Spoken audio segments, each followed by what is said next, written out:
Hello लोगोफोर नोंथांमोनखौ दिनैनि आंनि गुबुन मोनसे गोदान भिडिअ बरायहरनाय जाबाय। दिनै जोङो उल्टा पानी एबा सरलपारा फारसे थांगासिनो दङ बेरायहैनो थाखाय, पिकनिक जाहैनो थाखाय आरो उनाव गारि गंनै दंबावो। जों दा थांगासिनो दङ, नोंथांमोनहा नुलांबाय थानो मोनगोन। भिडिअखौ जोबजासे नायलांबानो जाबाय। भिडिअखौ न'निफ्राय खालामबोनाय जायासै, दा काजलगाव ना मा होनोमोनथाय बे जायगानिफ्राय बानायनाय जाबाय आरो भिडिअखौ। नोंथांमोनहा नायलांबाय थाबानो जाबाय, बिराद इन्टारेस्टेड जाखागोन दिनैनि भिडिअआ। दा काजलगाव बारबाय जोङो, काजलगाव बारनानै कासकट्रा मोनफैबाय। दासिमबो गंनै गारिया फैयाखै, जों सिगां आवगायगासिनो दङ। दासिमबो सफैया बिसोरो। जों सिगां थांग्रोनानै एसे आवगायग्रोलांनोसै। दा लासै फैबाय थाथोंसै बिसोरो, जों आवगायग्रोबाय। दा साम्पाबति ब्रिज ना साम्पा ब्रिज होनो बे मोनबाय जोङो दा। नोंथांमोनहा नायनानै लादो, नुफेराखैबा साम्पा ब्रिज होनो बेखौ।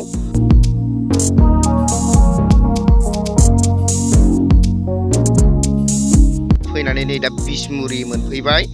बिसमुरि मोनबाय, लामाया एसे गाज्रि होनदों, ओंखायनो एसे स्पिडआव फैथारबाय जोङो लामा मोजाङाव, नङाबा दायो टाइमा बारा जागोन। टाइमा बारा जायोब्ला जोंहा मोनाबोफिनगोन उनाव फैफिननायाव, ओंखायनो जों एसे खरा सालायबोबाय आरो लामा मोजाङाव। दा लोगोफ्रा दाबो फैबावाखैनो गंनै गारिया, बेखौ नेनांसै, दसे नेनानै ओमफ्राय थांनोसै आरो। 12थासोआव नङाबा मोनहैनाय नंला जोङो दिनै, बिराद लेट जाबायना, ओंखारनायाबो लेट जाथारदों जों। दा नै 10थायानो जाखानोसै बिसमुरियावनो। दा लोगोफोर जोङो एकदम फैयै फैथारनानै एकदम हाग्राबारि गेजेर मोनफैबाय।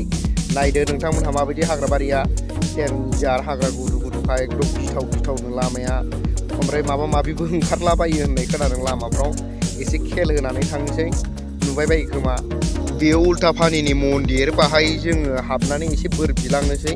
जों ज'यैनो लोगो मोनफैलायजोब्बाय दा, नेथ'लायनानै जों बाहाय मन्दिराव दसे हाबनानै बेबायदिनो एसे खुलुमस्रांनानै ज'यैनो ओंखारलांफिनसै आरो बिराद गोजान दंबावो होननाय खोनादों बेनिफ्राय। दासिम मथा मथि जों 11थायानो जाफैबाय नै बाहाय, 11था 12थायावसो मोनहैसिगोन जोङो सरलपाराखौ। गोजान दंथारबावो होननानै खोन्थादों, सोंदोंमोन जोङो बेयाव लामायाव सासे मानसिनाव। नायनोसै बेसे गोजान दंबावो। जों दसे बाहाय हाबनानै खुलुमस्रांनानै एसे थांसै आरो दा।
जों मन्दिरनिफ्राय बेसेबांबा गोजान मोनफैबाय नै, फैनानै ओमफ्राय मोनसिगोनानो होनदों, बारा गोजान गैला होनदों। जों गैयाबाबो जों मन्दिरखौ 7-8 किल'मिटारसो गोजानाव गारबोबाय। दा जों मोनसिगोनानो, बारा गोजान गैला।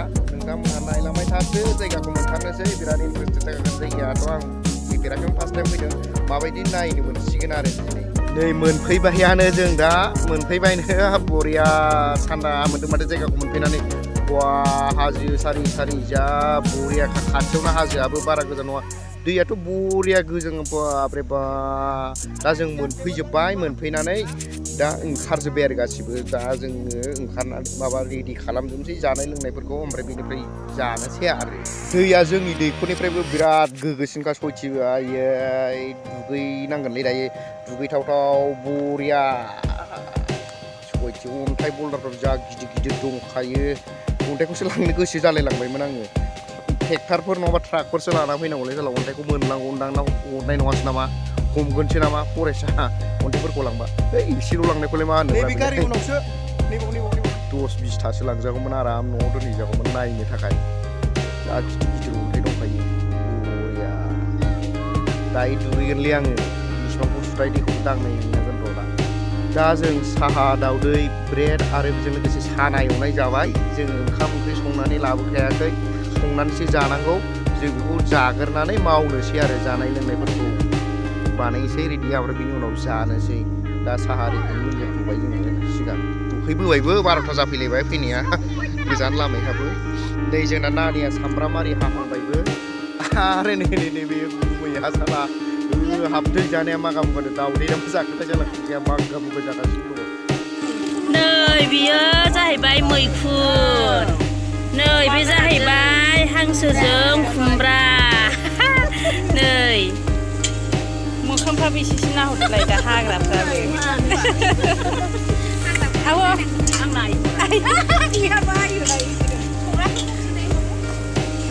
खुमब्राफ्रा नै नैबेहाय मा संखो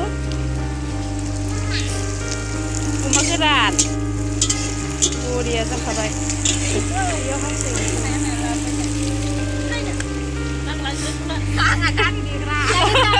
बिहा गारि नेग्रा बिहा फानलु सायग्रा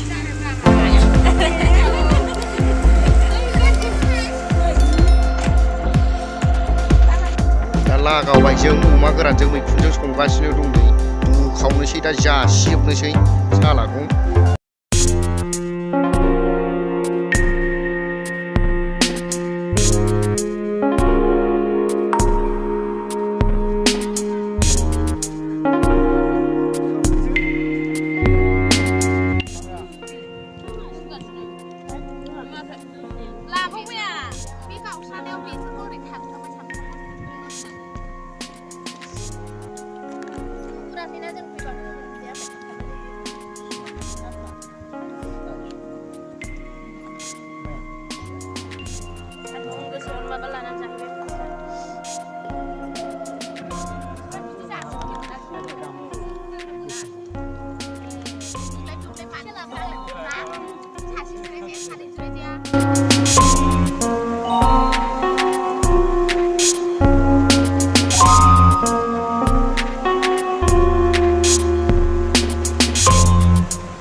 Oh, no. No.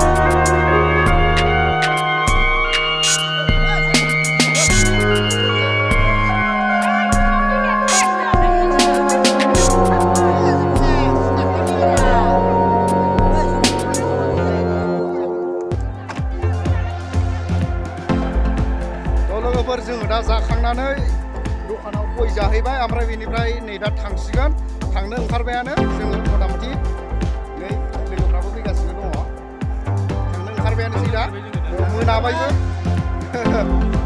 बियो आंनि माबा एक्टर आंनि एक्टर बियो फुरा 9टा 10टासो जासिगोन जोङो subscribe our YouTube channel best to you all.